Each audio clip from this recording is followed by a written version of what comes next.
रामपुर गांव में कालू कौवा का बेटा जग्गू रहता था। जग्गू बहुत ही आलसी और कामचोर था। वह दिन भर सोया रहता। अरे ओ आलसी कामचोर, अब उठ भी जा। जब देखो तब सोया ही रहता है। उठ के कुछ काम धंधे भी कर लो। ओ, ओ, ओ, अरे क्या बापू, सुबह सुबह उठ के काय काय करते रहते हो।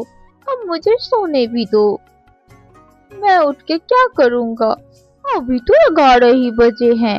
इतनी सुबह सुबह भला कौन उठता है? और वैसे भी उठ के मैं कौन सा तीर मार लूंगा। अरे उठ जा, आज मैं तुझे अपने साथ काम पर ले जाने वाला हूँ। मैं और आपके साथ काम पर? मैं नहीं जाऊंगा। आपके होते हुए मैं काम करूंगा, ये भला थोड़ी ना अच्छा लगता है। अरे ऐसे ही अगर तेरा चलता रहा तो मैं तुझे एक दिन घर से बाहर निकाल दूंगा। अरे आप तो रहने ही दो। आपकी इस काय काय से परेशान होकर मैं खुद ही एक दिन आपका घर छोड़कर चला जाऊंगा। अच्छा चलो, आज मैं तुझे घर से बाहर ही निकाल देता हूँ। चलो तुम मेरे घर से निकलो और अपनी शक्ल मत दिखाना। कालू कौवा जग्गू को घर से निकाल देता है। जग्गू कौवा जंगल में जाते जाते एक पेड़ के छांव में सो जाता है। जब शाम को उसे नींद खुलती है तो उसे भूख लगी हुई थी।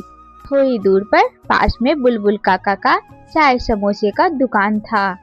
अरे बुलबुल काका, मुझे 4 समोसे और आधे केजी जलेबियाँ दे दो। हाँ हाँ भाई, क्यों नहीं। ये लो तुम्हारे 4 समोसे और आधे केजी जलेबियाँ। तुम्हारे 100 रुपए हुए। अरे पर मेरे पास तो पैसे नहीं है। अरे हाँ हाँ, तो तुम्हारे पिताजी का है ना दुकान, जो फ्री का खाने आ गए हो। चलो दफा हो जाओ यहाँ से। जग्गू कौवा वहाँ से चला जाता है। जग्गू कौवा जंगल में इधर उधर जाता है पर उसकी कोई भी मदद नहीं करता। उसे 2 दिन खाए बिना हो गया था। जग्गू कौवा पेड़ के नीचे लेटा हुआ था। तभी उसी रास्ते से एक बूढ़ी चिड़िया जा रही थी, जो जमीन पर लड़खड़ा के गिर जाती है। जग्गू कौवा उसकी मदद करता है और उसे उसके घोंसले पर जाके छोड़ आता है। जग्गू कौवा बूढ़ी चिड़िया का बहुत अच्छे से देखभाल करता है। अरे माँ जी, आपके पास कुछ खाने के लिए होंगे क्या? मुझे बहुत जोर से भूख लगी है।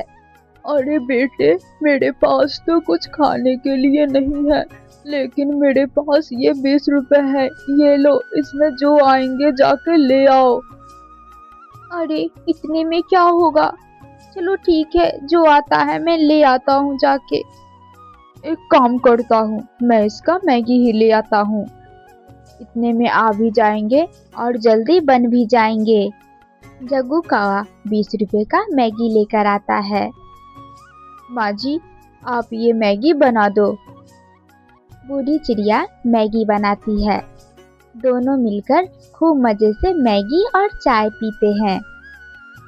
माँ जी, ये मैगी तो बहुत ही स्वादिष्ट है।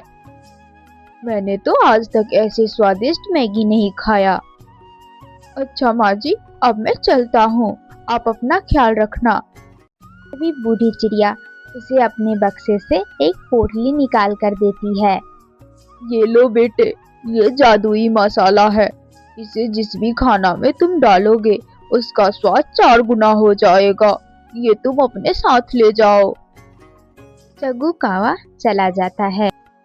अरे ये मसाले तो बहुत ही खुशबूदार है। इसमें से तो बहुत अच्छी खुशबू आ रही है।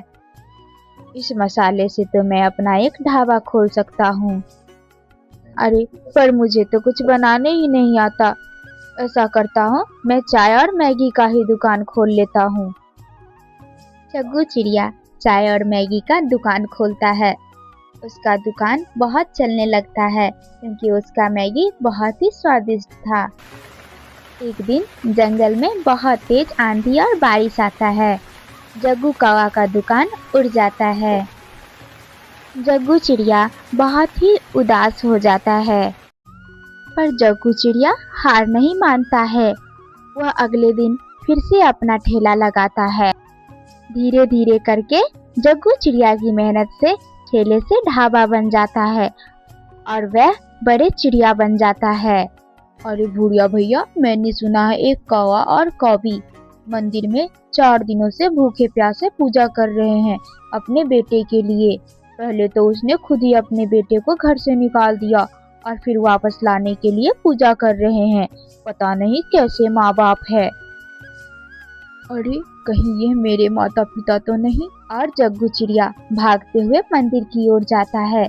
वहां जाकर देखता है तो गोरी कौवी और कालू कौवा पूजा कर रहे थे। जग्गू चिड़िया अपने पिता कालू के पंख से लग जाता है और दोनों की आंखों में आंसू थे। जग्गू बेटा, मुझे माफ कर दो, मैंने तुझे अपने घर से निकाल दिया।